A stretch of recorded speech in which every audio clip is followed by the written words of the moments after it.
Hi, my name is Usman. I'm the lead photographer at Sonder Creative, and today I'm not in my office. I'm in a studio working with some friends on our latest comparison.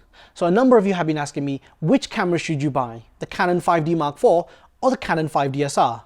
Now, I think that's a bit of a tough question. So instead of giving you a simple yet ineffective answer, I thought I'd work on a comparison and show you what each camera can do in different scenarios. I will be giving you some of my thoughts towards the end of this video, but ultimately what matters is what you think. So let's take a few pictures. We're in the studio, we're going to be working with a model as well. Let's find out what these cameras can do.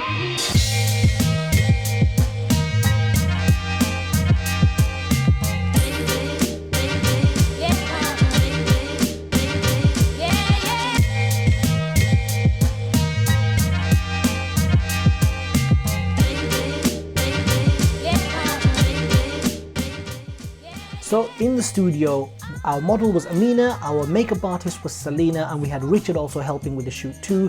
For the photography, I got my good friend Imran to do all the photography because he's got tons and tons of experience, decades of experience working with models in studios, and this was the first time he was using both of these cameras. So I did a little bit of an interview with him because I thought that getting his thoughts and perspective on these cameras would be quite useful. So here's a quick interview I've put together for you guys to watch. So now that we've completed the shoot and we've had a chance to look through everything, what are your initial thoughts? What do you think of the usability from both cameras? When it comes to usability, both cameras are very similar. In terms of focusing, I think they were both really similar because in the studio environment, you might not always be shooting a lot of movement, and we were shooting a model who was still, so focus was spot on, exactly where we wanted it at any time on both of the cameras. What about Wi-Fi? Would you ever use something like Wi-Fi in the studio?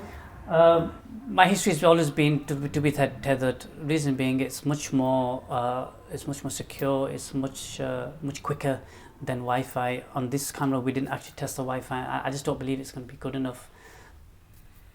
So probably not. It's not something I would probably be interested in. No, I'm a strong believer of Wi-Fi and tethering. A direct connection, much faster, and with the cable. And the USB 3 is obviously something which is quite useful as well. That's right. What about dynamic range? We had a quick look at some of the images. What do you think?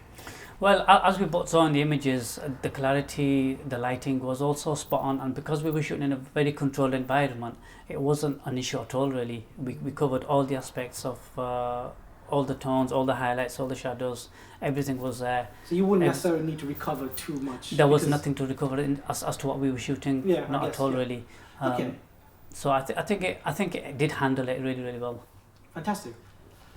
Lastly, and I think this is probably the most important part, what do you think of the image quality coming from both cameras? It's an interesting question because Canon cameras do tend to have very good image quality anyway. I was actually quite blown away with the 5DSR quality because it was something I enjoyed editing in. With it being a really high megapixel camera, you can zoom in forever and you can really get to the detail and retouch the images as we're going to see in a minute. And the clarity, the usability of the file was just so good. I mean, I did think that the computer may struggle a little bit with loading the images. It just didn't have an issue with it. In compared to the Canon 5D Mark IV, they weren't bad, but they just weren't as good as what the 5DSR can offer. So it's something I would, if an option was there, and you want to shoot high quality images, and it's probably like in studio environment, the 5DSR is the way to go. I mean, definitely. I know that's definitely my next camera, without a shadow of a doubt. So 5DSR, you give it a I definitely give it a thumbs up. I do. Yeah. Fantastic. Thank you so much for your time. Really appreciate it. Thank you, man. So let's have a look at some of the images that we took in the studio. We've got the 5D Mark IV on the left and the 5DSR on the right, both shot with the 85mm f1.4 art, and they've both been shot at f2.8. Now in the studio, you may not necessarily be shooting that wide. You're probably going to be stopping down to about f5.6 or even f8. The reason we shot it at f2.8 is because I wanted to demonstrate a couple of things. So I'm just going to show you why in a second. Now looking at both images side by side, there isn't a huge amount of difference. Both are performing really well. At this magnification, both do fantastically well. Once we zoom in at 1:1, we can start seeing the detail from each camera. Now yes, there's a little bit more detail on the 5DSR in the cheeks versus the 5D Mark IV. However, if you look closely, you'll see that the 5D Mark IV is actually a little bit sharper than the 5DSR. And if I zoom in even more, I'm just going to go 2:1, that difference is really amplified. The reason for this is because the 5DSR is a very unforgiving camera. If you have any slight movement or anything where you're not being absolutely perfect in your technique, this camera will let you know about it. The 5D Mark IV, however, is much more forgiving. You can get away with a little bit more. 5DSR, not so much. You will notice the differences and it will be amplified due to the resolution. Now here's the thing, if you manage to nail the focus and your technique is absolutely flawless, these are the kind of results you can expect. So going in 1:1, you can see so much more detail on the 5DSR versus the 5D Mark IV now. When your technique is absolutely flawless, when you nail things perfectly with the 5DSR, it rewards you with incredible results. You've got so much detail, so much clarity, the image is so much sharper than the 5D Mark IV. If you look at the cheeks, and I'm just going to go in 2:1 on both of them, and there you have so much more detail. And this is one of the major benefits of the 5DSR. Now there is a downside. So if you look around her lips, the 5D Mark IV isn't picking up all of that fine detail that you may not necessarily want, but the 5DSR is. And this could be an issue, especially with post-processing. The camera might be picking up detail that you don't really want, which could cause a few issues. So bear that in mind. I will of course be making these images available to you. As always, you can download them. I'll leave a link. For the next section, I went into Leeds and I was taking some pictures of a couple of buildings, and I also did some long exposures at night time just to see what the cameras can do when it comes to highlight, shadow recovery and noise performance.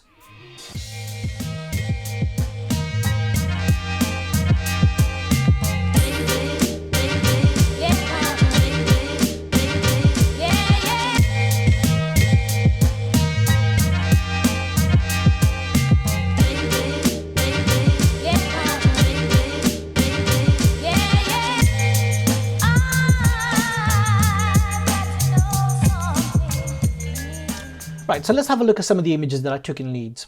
And this is the first one that I want to look at. Obviously, this is overexposed. And if I make a few adjustments, so let's bring down the highlights. Let's take this down by about a stop. Recover the shadows. And add a little vibrance to it as well. Just a tiny bit. And you know what? It's not that bad. It's actually okay. You've lost a lot of detail here, and you've got some overexposed parts, but it's okay. In most circumstances, you probably, especially if you're shooting landscapes and architecture, you're probably going to want to use a number of images and then blend them, because that's the best way you're going to get it. If you try and recover details with the 5DSR, you can get away with it in a pinch, but it's not going to be ideal. That's not how I would recommend you use this camera. If we zoom in, there isn't that much noise in the shadows. A little bit of noise, but for the most part, it's not noticeable. We're talking minuscule amount of noise. It's very sharp, very clean, and it's doing really well for the shadows. Highlights, yeah, recovery is okay. It's okay. If we now move on to an underexposed image, and you can see from the histogram, the majority of it is around this area, so you can see it's definitely underexposed. And let's bring up the shadows and bring down the highlights as well. And you can recover much more of the highlights now. So you haven't got that massive overexposed spot anymore. And the shadows are relatively okay as well. If we just crush the blacks a bit. Let's zoom in. And here you start to notice a lot more noise. You can't see it at this magnification. At this level, you can't really see the noise. It's a very high resolution image. But because of that resolution, when you zoom in, that noise is very noticeable.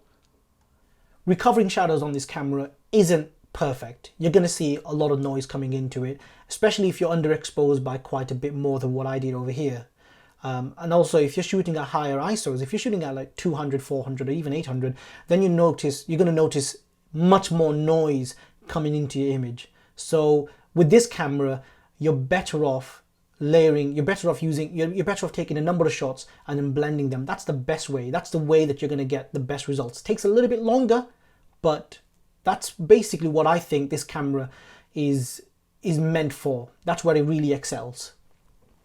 Now moving on to the 5D Mark IV, you can see the settings there, you can see the histogram there as well. So it is overexposed, but you can recover quite a bit more on the 5D Mark IV. Recover the shadows, take the highlights and take it down about a stop, cross the blacks a bit. And you haven't got the highlight spike that you did on the 5DSR. And it's a very clean image. It's a very clean, very sharp, very crisp image. You've got more room to play around with. Moving on to an underexposed image. And if we just bring up the shadows, turn the highlights down a little bit, and you can see how you can bring the whole sky back and also recover everything in the shadows effectively. So the histogram is now somewhere around in the middle. And it's much, much cleaner than the 5DSR.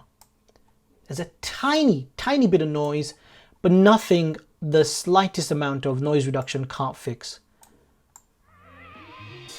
So, final thoughts. And I think I'm in a little bit of a unique position to be able to give my thoughts on these cameras. Because I own both of them, my thoughts are going to be relatively unbiased. So if you were to ask me, gun to my head, which camera would I prefer personally? I would say 5DSR. Every time. Easy decision. I love the detail coming from the 5DSR. The detail, the resolution, the image quality is just incredible. I don't mind spending a little bit more time to get that image quality. I love the images from the 5DSR. I love working with it. Wi-Fi, I much rather use the Camera Ninja. Far more detailed. And most of my shoots are done on a tripod anyway, so Camera Ninja works for me. However, if you are asking the question, which camera should you buy, Mark IV or 5DSR? If you need to ask that question, more than likely Mark IV. The 5DSR is such a niche camera, only a few of us actually need it. I mean, I don't really need it, I just wanted it, that's why I bought it. So most of us don't really need that level of detail. The biggest I've ever printed was an image for a client, 1.8 by 1.6 meters, and that was shot on a Mark III. Easy, 300 DPI, easy, no problem. 5DSR, yes it is sharper, yes it does have better image quality compared to the 5D Mark IV, but it's not a world-changing amount of detail. The 5D Mark IV, if you did pick the 5DSR versus the Mark IV, you are sacrificing a heck of a lot of features just for slightly better image quality and a little bit more resolution. You are sacrificing so much. You're sacrificing the dual pixel autofocus, the touchscreen, the Wi-Fi, the better focusing, the dynamic range, the better low light. You're sacrificing a lot in terms of usability, and image quality isn't really that important. Image quality isn't that important at all. At this level. We're not talking about point and shoots, entry-level DSLRs or phones and so on. We're talking at this level, and at this level, most cameras, if not all of them, are great. You need to be trying to make your job easier, and the 5D Mark IV makes life a ton easier. The touchscreen with dual pixel autofocus is so useful. If you need to focus, you don't need to look through the viewfinder. You can just hit the live view button, touch to focus, bang. It's right there, easy. Wi-Fi. I know that I said that I prefer using the Camera Ninja, but if you're not on a tripod, if you're moving around, you can't have a Camera Ninja connected in. The Wi-Fi features on the Canon, they're not the best, they're not perfect, but they're so useful. Some of you might be turning around and saying stuff like, you're never going to use the Wi-Fi, you're never going to use a touchscreen or GPS and this and that. But trust me when I say this, once you have it, you will. It makes things so easy, such a useful thing. And I have my issues with the Mark IV and Canon's, perspective on the market and how they hold back features because of whatever. And that's why I kind of keep the Mark IV at a little bit of an arm's length, because to me it represents a bit of a middle finger to the customer. But even still, it is one of the best cameras you can buy. It is. And for that reason, for the majority of you, I would say Mark IV. Easy decision. 5DSR is way too niche for most people. It's just going to slow things down and make life just a little bit unnecessarily difficult for that extra little bit of image quality. You're just sacrificing way too much for that. Anyway, I just want to say thank you so much for watching my video. I really do appreciate you guys taking the time to support my channel. For people who have been using my Amazon links, again, thank you so much. You guys are awesome. I am setting up a Patreon account, so for anyone who subscribes to my Patreon, that would just blow my mind how amazing you guys are. Seriously, that would mean the world to me. And the thing that I'm doing on my Patreon account is that I will be releasing videos earlier for my Patreon subscribers, but on top of that, I will also be releasing exclusive videos which will never appear on YouTube. So for my Patreon subscribers, there will be exclusive videos there. If you like this video, please hit the like button. If you didn't like this video, hit the like button anyway. Please subscribe. If you have any comments or suggestions, leave them below. If you have any questions about either of these cameras, get in touch. More than happy to help. I guess I'll see you guys in the next one. Thank you.